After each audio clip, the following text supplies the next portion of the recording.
Well, I'm excited for another project that we're doing here in the middle of winter time on the farm. And yes, it is obviously going to involve trees. A couple years ago, when I lived on a much smaller property and only had a few maple trees, I tried a little something. Well, this year on this farm, I have 30 maple trees, and I've decided to try once again and see if we can't do a better job of collecting sap for syrup. That's right, maple syrup. So we ordered some supplies, and I'm going to open them up and hopefully not perforate anything that is too important with this knife, and see what exactly we are in for. So if you don't already know, this time of year, coming up February, for the area along the Wasatch Front here in Salt Lake City, Utah, is a great time of year to be tapping maple trees. Now, we don't have a lot of sugar maples in this area. Sugar maples are the thing that you quite frequently are getting when you buy the maple syrup at the grocery store. Here we have a variety of maples, but primarily box elders. Now, a lot of people don't even realize that that's a variety of maple. In other areas of the country, it's called a Manitoba maple, but it is a maple, Acer negundo, and we are going to tap in. So here's what's in the box. We've got the tubing and the taps. You can see the taps right in there. I'll actually open that up a little bit further and show you what the taps look like.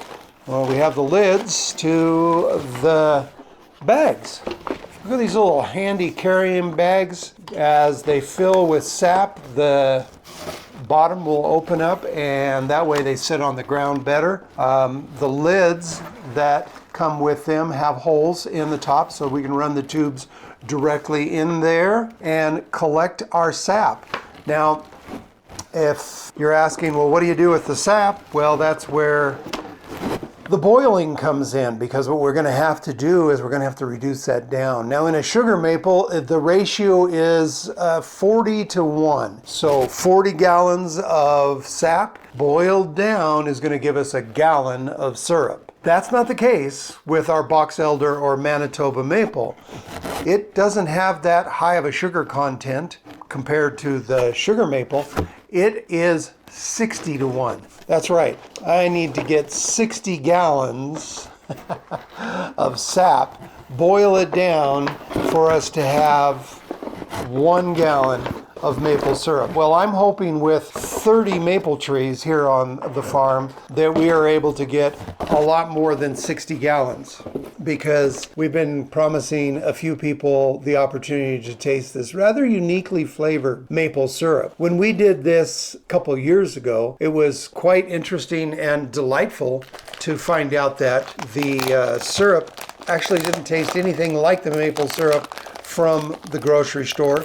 What it did is it had a little bit of a butterscotch flavor to it.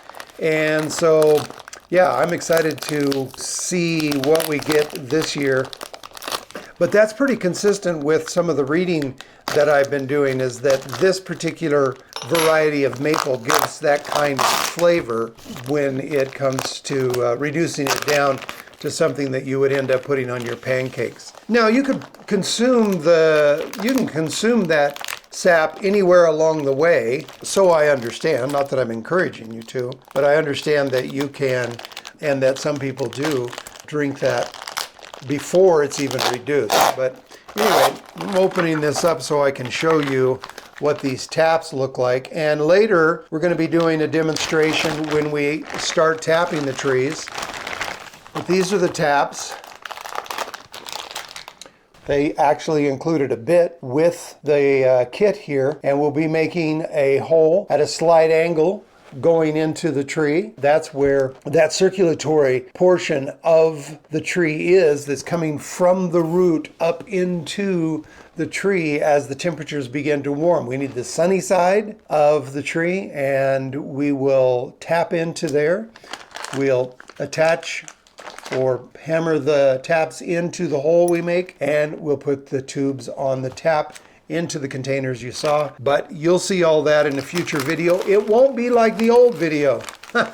If you want to check that out, the old video, I was just having fun, experimenting, wasn't ready to lay the money down for a serious collection. And so I was using old peanut butter jars, glass peanut butter jars to collect the sap. I was using as my taps actually a irrigation connector, something that looks very similar to a tap, but it was the Wild West of syrup collecting.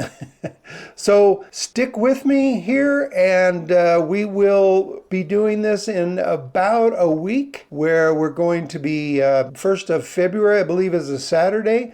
We're supposed to see temperatures start warming up into the 40s, and it's important that time of year when we're getting below freezing at night and above freezing, hopefully significantly, like in the 40s during the day. As I said, sunny side of the tree, and we'll just see how much sap we can collect. And I always like to enjoy something new from the trees. So thanks for following. We'll see you in the next video, and maybe we'll even have a little bit of syrup to put on our pancakes.